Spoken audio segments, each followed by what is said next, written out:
আপোনালোকক আমি বিশেষকৈ যোৱাকালি টেঙাখাটৰ মাজমজিয়াত যিটো এটা অনাকাংক্ষিত ঘটনা ঘটি গ'ল, তাৰ বাবে আপোনালোকক আমি আমন্ত্ৰণ কৰি আনিছিলোঁ আৰু টেঙাখাটৰ সকলোখিনি দল সংগঠন মিলি আমি দিনতে আজি এখন ৰাজহুৱা সভা আহ্বান কৰিলোঁ। আৰু আপোনালোকে সকলোৱে গম পায়, যিহেতু কালি যোনজন মোৰ লগত এজন আছিলে আমাৰ টেঙাখাট উচ্চতৰ মাধ্যমিক বিদ্যালয়ৰ এজন অৱসৰপ্ৰাপ্ত শিক্ষক, গতিকে তেওঁক অপমান কৰাটো আমি টেঙাখাটবাসী হিচাপে আমি অলপ লজ্জাবোধ কৰিছোঁ। গতিকে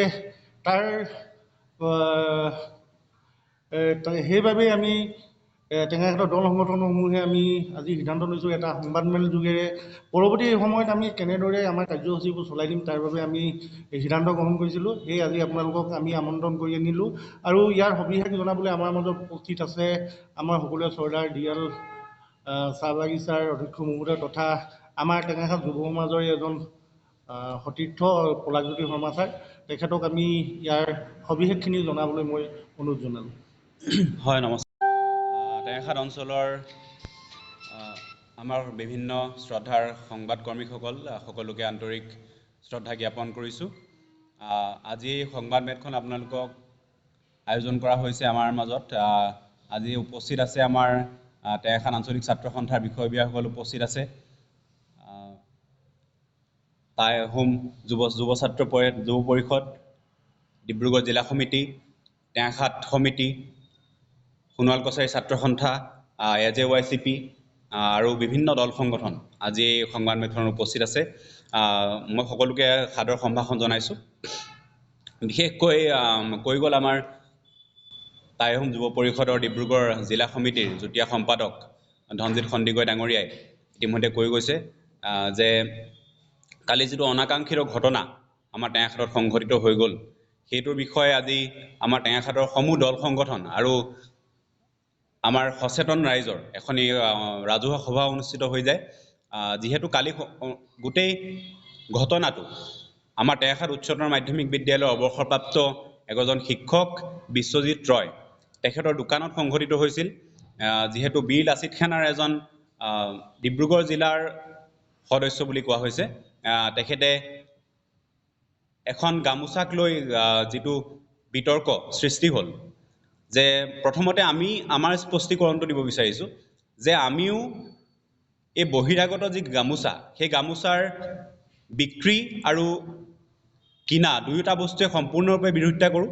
কিন্তু কালি তেওঁ সেই কথাখিনি ক'বলৈ যাওঁতে এজন বয়োজ্যেষ্ঠ ব্যক্তিক, যিজন ব্যক্তিয়ে যোৱা ৩৫টা বছৰে সমগ্ৰ টেঙাখাট অঞ্চলৰ ছাত্ৰ ছাত্ৰীসকলক শিক্ষাৰ পোহৰ বিলাই আহিছে, তেনেকুৱা এজন ব্যক্তিক যি অপমানসূচক মন্তব্য কৰিলে ৰাজহুৱাভাৱে, এইটো নিশ্চয়কৈ অসহনীয় আৰু সেইটো আমি কেতিয়াও ক্ষমা কৰি দিব নোৱাৰোঁ।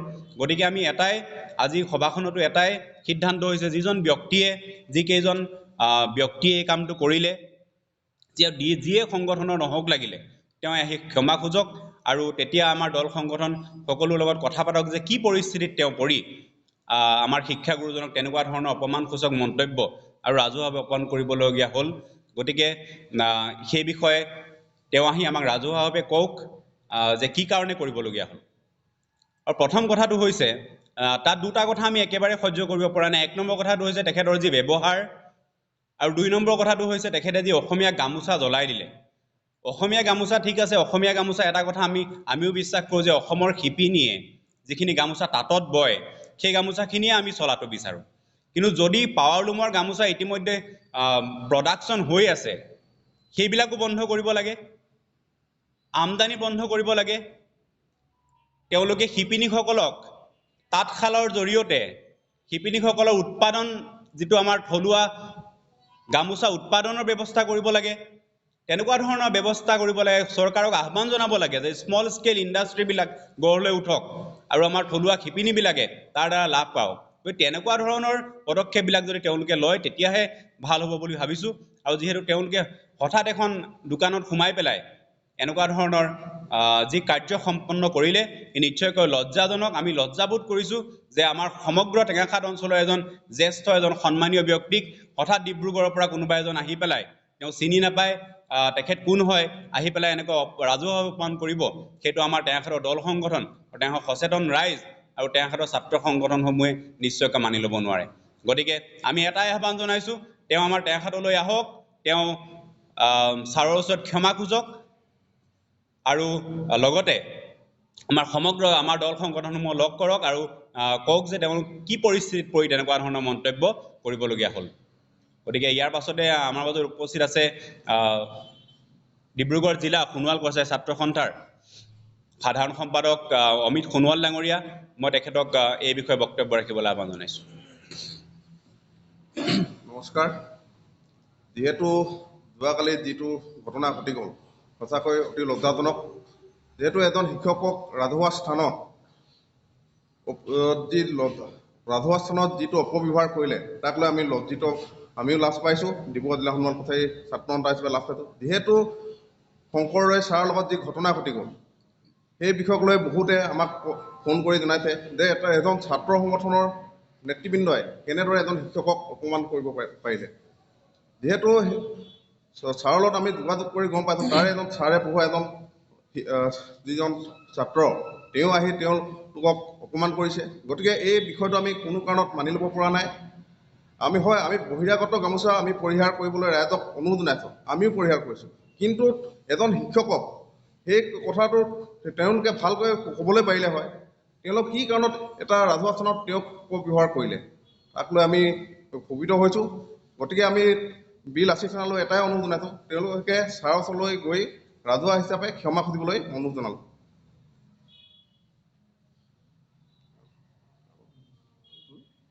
ইয়াৰ লগে লগে মই আৰু এটা কথা আহ্বান জনাব বিচাৰিছোঁ। যিহেতু আমি সকলোৱে জানো আমাৰ স্বাভিমানৰ প্ৰতীক অসমীয়াৰ স্বাভিমানৰ প্ৰতীক গামোচা, যিহেতু তেওঁলোকে ৰাজহুৱা স্থানত আহি পিনে সম্পূৰ্ণ দাগ হৈছে, সেইটো এটা খুব বেয়া হৈছে। গতিকে আমি তেওঁলোকক ক'ব বিচাৰিছোঁ তেওঁলোকে ক'ত সাহস পালে যে তেওঁলোকৰ এই গামোচাখন আহি পিনে ৰাজহুৱা স্থানত আহি পিনে তেওঁলোকে দাগ কৰিছে। আমি সকলোৱে জানো গামোচা এটা প্ৰতীক, স্বাভিমানৰ প্ৰতীক আৰু প্ৰতীকী হিচাপে পাৱাৰলুমৰ হওক বা কিবা হওক, কিন্তু ৰাজহুৱা স্থানত তেওঁলোকে যি গামোচা দাগ কৰিছে সেইটো কেতিয়াও খালি আমি এজন অসমীয়া হিচাপে আমি মানি ল'ব পৰা নাই। আৰু লগে লগে আৰু এটা কথা ইয়াৰ বিষয়ে মই কৈ যাব বিচাৰিছোঁ যে টেঙাখাটৰে আমাৰ আজি সভাৰ সিদ্ধান্তক্ৰমে আমি এটা কথা আলোচনা কৰিছিলোঁ, যেতিয়ালৈকে এই ব্যক্তিজন যিজন ব্যক্তিয়ে আমাৰ বিশ্বজিৎ ৰয় ছাৰক আহি বা অকল বিশ্বজিৎ নহয় টেঙাখাটক আহি তেওঁলোকে লজ্জানত কৰিলে, সেই ব্যক্তিজনে যেতিয়ালৈকে আহি ৰাজহুৱাভাৱে ক্ষমা নোখোজে, কিন্তু তেতিয়ালৈকে এই সংগঠনটোক আমি এটা মিটিঙত আমি লগত থকা দল সংগঠনখিনিয়ে খালি লগ নিদিওঁ, এঘৰীয়া কৰিম বুলি আমি খালি আজি এটা সিদ্ধান্ত লৈছিলোঁ। সেইটো আপোনালোকৰ আগত আমি ব্যক্ত কৰিলোঁ। যোৱাকালি যি অনাকাংক্ষিত ঘটনা এটা ঘটি গ'ল টেঙাখাটত, আমাৰ শিক্ষাগুৰুক অপমান কৰিলে যি ৰাজহুৱাভাৱে, তাৰ কাৰণে আমি টেঙাখাট আঞ্চলিক ছাত্ৰ সন্থাই তীব্ৰ গৰিহণা জনাইছোঁ। আৰু বিল আছিছ থানাৰ একাংশ সদস্যই যি ঘটনা কালি সংঘটিত কৰিলে তাৰ বাবে তেখেতলোকে আমাৰ শিক্ষাগুৰুজনৰ ওচৰত আহি ৰাজহুৱাভাৱে ক্ষমা খুজিব লাগিব বুলি আমি দাবী জনাইছোঁ। অন্যথা যদি তেখেতলোকে ক্ষমা নোখোজে আমি টেঙাখাটৰ সমূহ দল সংগঠনে বিল আছিছ থানাক টেঙাখাটত বৰ্জন কৰিবলৈ বাধ্য হ'ম। ইয়াৰ কথাটো হ'ল যে চৰকাৰে ইতিমধ্যে যিবিলাক পাৱাৰলুমৰ গামোচা সেইবিলাক সম্পূৰ্ণভাৱে বন্ধ কৰি থৈছে। গতিকে প্ৰথমতে কথাটো হ'ল যে এটা প্ৰডাকশ্যনটো বন্ধ কৰিব লাগিব। প্ৰডাকশ্যনটো যদি বন্ধ নকৰে আৰু আমাৰ অসমীয়া মানুহবিলাকে আমি এই যিবিলাক পাৱাৰলুমৰ গামোচা সেই গামোচাবিলাক কিনাটো বন্ধ কৰিব লাগিব। তেতিয়াহ'লে তেওঁলোকৰতো একো কামেই নাথাকিব। যদি প্ৰডাকশ্যনটো বন্ধ কিয় হোৱা নাই, তেওঁলোকে কিয় আমদানি কৰি আছে সেই বিষয়টো আমি অৱগত নহয়। গতিকে হেণ্ডলুম ডিপাৰ্টমেণ্টৰ মানুহ আহি যদি ইয়াত তেওঁলোকে এবাৰ অভিযান চলায় নিশ্চয়কৈ হ'ব। আৰু য'ত প্ৰডাকশ্যন হৈছে, যিবিলাকে হ'লচেল কৰি আছে সেই মানুহবিলাকৰ তাত যদি ইয়াত আমি পাণ দোকান এখনত যদি আমি গুটখা এখিনি আনি পেলাই জ্বলাই দিওঁ বাহিৰত, কিবা লাভ আছে নেকি? লাভটো একো নাই, কেৱল মাত্ৰ সেই পাণ দোকানীজনৰহে লোকচান হ'ল। কিন্তু য'ত প্ৰডাকশ্যন হৈ আছে তাতেইতো বন্ধ কৰিব লাগিব। মই এইটো ক'বলৈ যোৱা নাই যে যোনে বিক্ৰী কৰি আছে তেওঁ ভাল কৰি আছে, তেওঁ ভুল কৰি আছে। কিন্তু তেওঁক ব্যৱহাৰটো সেইটো হ'ব নালাগে। এজন ব্যক্তিক কথা কোৱাৰ ব্যৱহাৰ সেইটো হ'ব নালাগে। আৰু আমাৰ ধনজিৎ সন্দিকৈ টেঙা যিটো কৈ থৈ গ'ল যে এখন গামোচা জ্বলাই দিয়াটো ডাঙৰ কথা। কাৰণ আমাৰ উদাহৰণস্বৰূপে ভাৰতৰ জাতীয় পতাকাখন হ'ব লাগে খাদী কাপোৰৰ, প্ৰকৃত জাতীয় পতাকাখন হ'ব লাগে খাদী কাপোৰৰ। কিন্তু আমি জাতীয় পতাকা আমি কাগজৰ জাতীয় পতাকাও লৈ যাওঁ আৰু কাগজৰ জাতীয় পতাকাখনো যদি মাটিত পৰে আমি শ্ৰদ্ধাৰে উঠাই পেলাই সেৱা কৰি আমি থওঁ গতিকে এই গামোচাখন পাৱাৰলুমৰ গামোচাখনো কিন্তু এখন আমাৰ অসমীয়া শিপিনীয়ে পোৱা গামোচাখনৰ নহ'লেও এখন প্ৰতীকী গামোচা এখন হয় গতিকে তাক আমি জ্বলোৱাৰ আমাৰ ধৃষ্টতা নাই তাক আমি সন্মান কৰিব লাগিব তাক শ্ৰদ্ধা কৰিব লাগিব সঁচাকৈ যদি আমি একোজন স্বাভিমানী অসমীয়া হয় ধন্যবাদ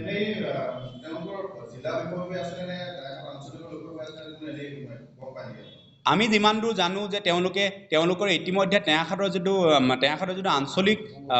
আঞ্চলিকখন তেওঁলোকৰ ভংগ হৈ আছে গতিকে সেইটো নিশ্চয়কৈ ডিব্ৰুগড় জিলা সংগঠনে জিলাৰ বিষয়ববীয়াই হ'ব আমি যিমান দূৰ জানো সদৰৰ বিষয়ববীয়া এতিয়া আমি তেওঁলোকক চিনি নাপাওঁ কিন্তু তেওঁলোকেও হয়তো চিনি নাপায় যে এখন শিক্ষাগুৰু হয় গতিকে তেওঁলোকৰ আমি এইটোৱে আহ্বান জনাইছোঁ তেওঁলোকে আহি পেলাই ক্ষমা বিচাৰক